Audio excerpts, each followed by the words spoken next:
Selamat datang di aplikasi e-Ringkas di Tipiter Bareskrim Polri.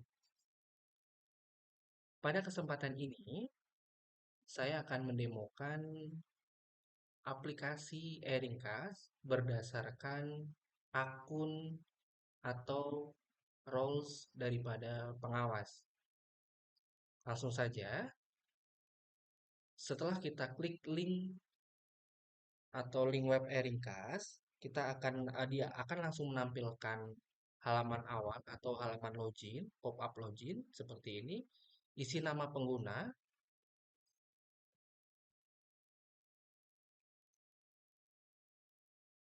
kemudian password,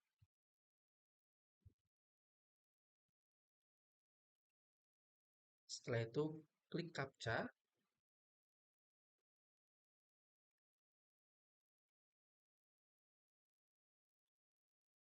kemudian klik masuk. Namun sebelum klik masuk, jika terdapat kesalahan kata sandi atau lupa kata sandi, bisa menghubungi atau bisa klik menu bantuan yang nanti akan diarahkan ke WhatsApp yang terhubung dengan customer service e-Ringkas. Baik, langsung saja kita klik login atau klik masuk. Berikut ini adalah halaman awal atau halaman setelah login yang berisi dashboard laporan perkara. Untuk pengawas, terdapat dashboard laporan perkara, kemudian ada menu layanan, yang dimana ada laporan perkara, dashboard perkara. Dashboard perkara ini adalah tampilan yang sama seperti dashboard perkara pada saat ini, halaman awal. Kemudian juga ada profile. Baik, untuk yang pertama adalah kita ke menu layanan, kemudian klik laporan perkara. Pada menu laporan perkara ini berisi semua data laporan perkara maupun perkembangan perkara, baik yang sudah ditutup atau yang masih dibuka ataupun yang tertunda. Dari subdit 1, subdit 2, subdit 3, subdit 4, dan subdit 5. Berikut ini adalah jika diklik direktorat maka memunculkan semua subdit, baik itu subdit 1, 2, 3, sampai dengan subdit 5. Berikut ini adalah list table hasil dari input laporan perkara yang dilakukan oleh penyidik atau diinput pada akun penyidik. Untuk pengawas dapat melakukan monitoring selain pada dashboard perkara juga dapat mengetahui pada menu laporan perkara. Baik, untuk dashboard direktorat subdit seperti ini. Sebagai contoh kita klik subdit 1, kemudian kita pilih unit 2. Maka data yang akan muncul pada list table itu hanya adalah data subdit 1 dari unit 2 saja. Unit 4, mohon maaf. Begitu pula sebaliknya, jika subdit 2, kemudian unit 2, yang di sini adalah 5 perkara totalnya, baik yang aktif, baik yang masih dibuka, tertutup, ataupun tertunda, maka akan menampilkan 5 data. Kemudian, pada list table ini juga dapat mengetahui detail daripada laporan perkara yang diinputkan. Untuk mengetahuinya, dapat klik aksi, kemudian lihat selengkapnya. Berikut ini adalah detail laporan perkara daripada subdit 5 dan unit 5 yang diinputkan. Ini ada informasi dasar tentang perkaranya. Sebagai contoh ini adalah contoh perkara laporan informasi, kemudian ada informasi perkara,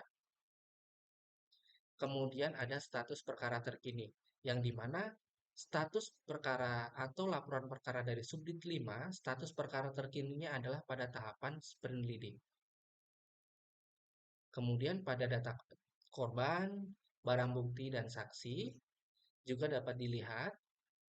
Klik lihat untuk mengetahuinya. Ini adalah contoh saja. Kemudian, pada detail laporan perkara terdapat AOC atau Anatomy of Crime, yang jika diklik, maka akan diarahkan ke halaman AOC. Pada halaman ini terdapat detail informasi laporan perkara atau ringkasan yang dimulai dari laporan perkara awal dibuat adalah laporan informasi, kemudian sampai dengan status perkara saat ini, yaitu screen reading. Pada AOC ini dapat di-download, yang nanti akan ketika di-download hasilnya akan berbentuk file PDF. Baik, kemudian pada akun pengawas juga terdapat perkembangan perkara.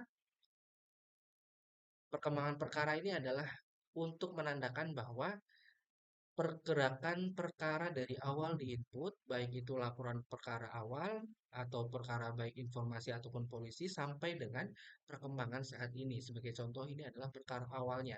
Jadi pergerakan daripada laporan perkara dibuat dalam tanggal 12 September, kemudian selesainya atau targetnya itu di tanggal 13 September.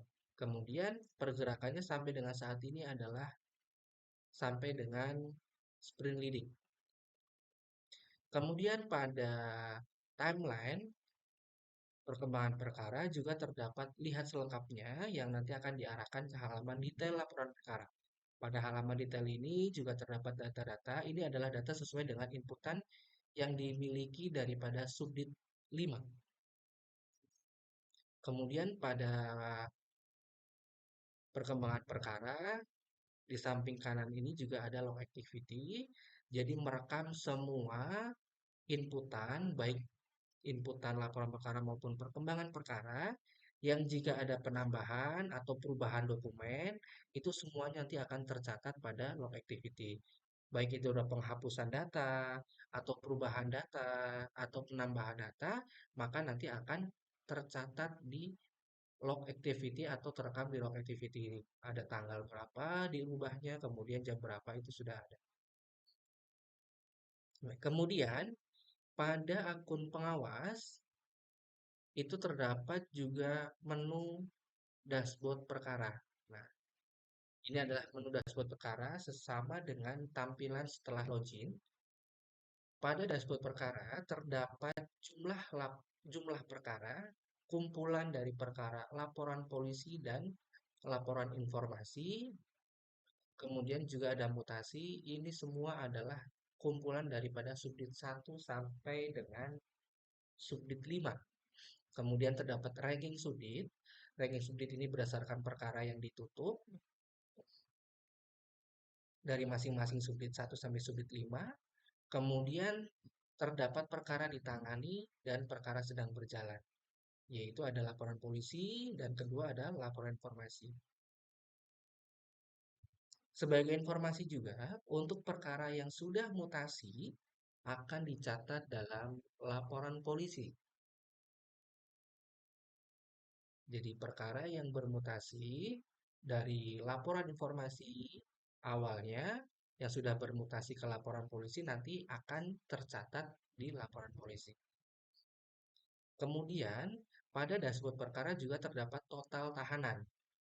Total tahanan berdasarkan kasus yang dibuka ataupun kasus yang tertunda. Sebagai contoh, ini adalah total tahanan dari subdit 1. Jika diklik maka akan menampilkan halaman list daripada data tahanan dari subdit 1. Kemudian terdapat juga jenis kejahatan. Untuk jenis kejahatan ini adalah diambil 5 jenis kejahatan terbanyak dari masing-masing subdit, baik subdit 1 maupun subdit 5. Kemudian juga ada tahapan perkara. Tahapan perkara juga sama, diambil dari 5 tahapan terbanyak berdasarkan laporan perkara yang dibuka maupun laporan perkara yang tertunda. Kemudian, pada dashboard laporan perkara juga dapat melakukan filter tanggal. Jika ingin mengetahui dari perkara dari bulan Juni, maka dapat dipilih bulan Juni contoh tanggal 1 sampai dengan Juli tanggal 31. Setelah itu klik terapkan atau apply. Maka nanti akan muncul di dashboard ini adalah berdasarkan tanggal yang dipilih.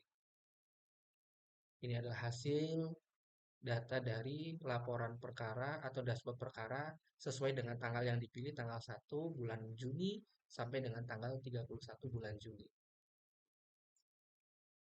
Selain itu, pada akun pengawas juga dapat melakukan perubahan profil dengan cara klik pengaturan atau logo profile, kemudian pilih profile yang nantinya akan diarahkan ke halaman profile.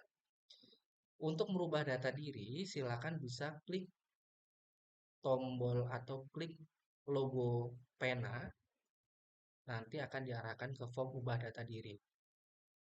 Ubah nama, satker, jabatan pangkat, dan WhatsApp itu bisa dilakukan, ataupun ingin merubah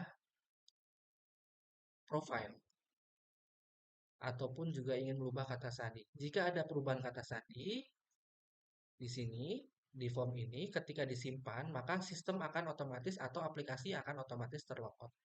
Nanti akan diminta login kembali dengan menggunakan kata sandi yang baru.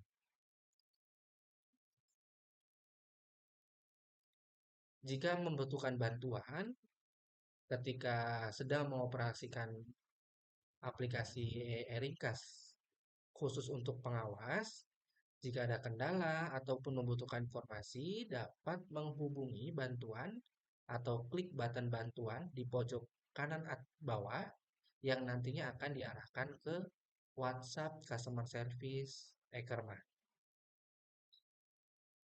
Sekian video tutorial kali ini. Terima kasih.